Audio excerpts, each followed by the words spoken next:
Koneksi antar materi, modul 2.1 pembelajaran berdiferensiasi. Perkenalkan, saya Indah Tri Utami, CGP Angkatan 7, kelas 308 dari SMK Negeri 2 Mojokerto. Serupa seperti para pengukir yang memiliki pengetahuan mendalam tentang keadaan kayu, jenis-jenisnya, keindahan ukiran, dan cara-cara mengukirnya. Seperti itulah seorang guru seharusnya memiliki pengetahuan mendalam tentang seni mendidik. Bedanya, guru mengukir manusia yang memiliki hidup, lahir, dan batin. Ki Hajar Dewantoro. Apakah saya mengubah pemikiran saya sebagai akibat dari apa yang telah saya pelajari? Pemikiran saya tidak berubah, akan tetapi menjadi lebih kaya. Selama ini saya sadar bahwa siswa memiliki kemampuan dan kebutuhan belajar yang berbeda.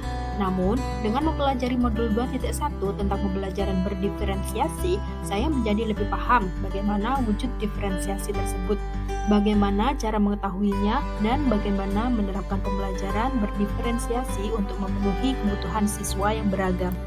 Bagaimana perubahan pemikiran tersebut berkontribusi terhadap pemahaman saya tentang implementasi pembelajaran berdiferensiasi, bahwa kebutuhan belajar siswa dapat dipetakan menjadi 3, yaitu kesiapan belajar, minat, dan profil siswa. Salah satu cara untuk mengetahui kesiapan belajar siswa adalah dengan menggunakan tes diagnostik. Diferensiasi dalam pembelajaran dapat diterapkan ke dalam konten, proses, maupun produk pembelajarannya, di mana semua disesuaikan kembali dengan kebutuhan dan karakteristik siswa. Bagaimana saya tetap dapat bersikap positif walaupun banyak tantangan dalam menerapkan pembelajaran berdiferensiasi ini. Dengan adanya tantangan, kita akan terus belajar. Pembelajaran ini bisa saya peroleh melalui literasi, latihan dan pengalaman, serta kolaborasi dengan guru, wali kelas, wali murid, bahkan dengan siswa. Yang menjadikan saya tetap positif dan optimis adalah adanya niat memberikan yang terbaik untuk siswa saya. Pembelajaran berdiferensiasi adalah usaha guru untuk menyesuaikan proses pembelajaran di kelas untuk memenuhi kebutuhan belajar individu murid. Menurut Tomlinson, dalam kelas yang mengimplementasikan pembelajaran berdiferensiasi, seorang guru melakukan upaya yang konsisten untuk merespon kebutuhan belajar murid. Pembelajaran berdiferensiasi adalah serangkaian keputusan masuk akal yang dibuat oleh guru yang berorientasi kepada kebutuhan murid. Penerapan pembelajaran berdiferensiasi di kelas didasarkan pada keputusan. Yang pertama, tujuan pembelajaran yang didefinisikan secara jelas. Kedua, bagaimana guru menanggapi atau merespon kebutuhan belajar murid. 3. Bagaimana guru menciptakan lingkungan belajar yang mengundang murid untuk belajar dan bekerja keras untuk mencapai tujuan belajarnya. 4. Manajemen kelas yang efektif. Dan 5. Penilaian berkelanjutan.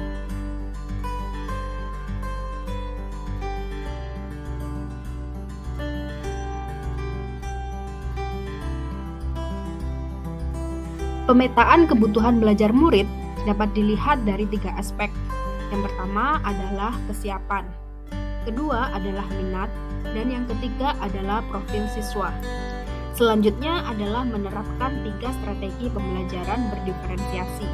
Yang pertama adalah diferensiasi konten, yaitu materi pengetahuan, konsep, dan keterampilan yang perlu dipelajari murid berdasarkan kurikulum. Kedua adalah diferensiasi proses, yaitu kegiatan yang memungkinkan murid berlatih dan memahami atau memaknai konten. Yang ketiga adalah diferensiasi produk, yaitu produk yang diharapkan dihasilkan oleh murid sesuai dengan tujuan pembelajarannya. Sejauh ini kita telah mempelajari beberapa modul yang mengacu pada pembelajaran berpihak pada murid, mulai dari modul 1.1 tentang filosofi pendidikan nasional Ki Hajar Dewantoro, 1.2 nilai-nilai dan peran guru penggerak, 1.3 visi guru penggerak, 1.4 budaya positif, dan 2.1 pembelajaran berdiferensiasi.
Kesimpulan, pembelajaran berdiferensiasi merupakan usaha yang dilakukan guru agar lebih peka terhadap kebutuhan belajar siswa. Kebutuhan tersebut dipetakan menjadi 3, yaitu kesiapan, minat, dan profil siswa. Strategi dalam pembelajarannya meliputi diferensiasi konten, proses, dan produk. Pembelajaran berdiferensiasi ini sangat selaras dengan pendidikan menurut Ki Hajar Dewantoro, yaitu menuntun segala kodrat yang dimiliki anak, apalagi ditunjang dengan nilai dan peran guru penggerak serta diarahkan untuk mewujudkan visi sekolah dan penerapan budaya positif, maka besar harapan untuk dapat menuntun anak mencapai keselamatan dan kebahagiaan.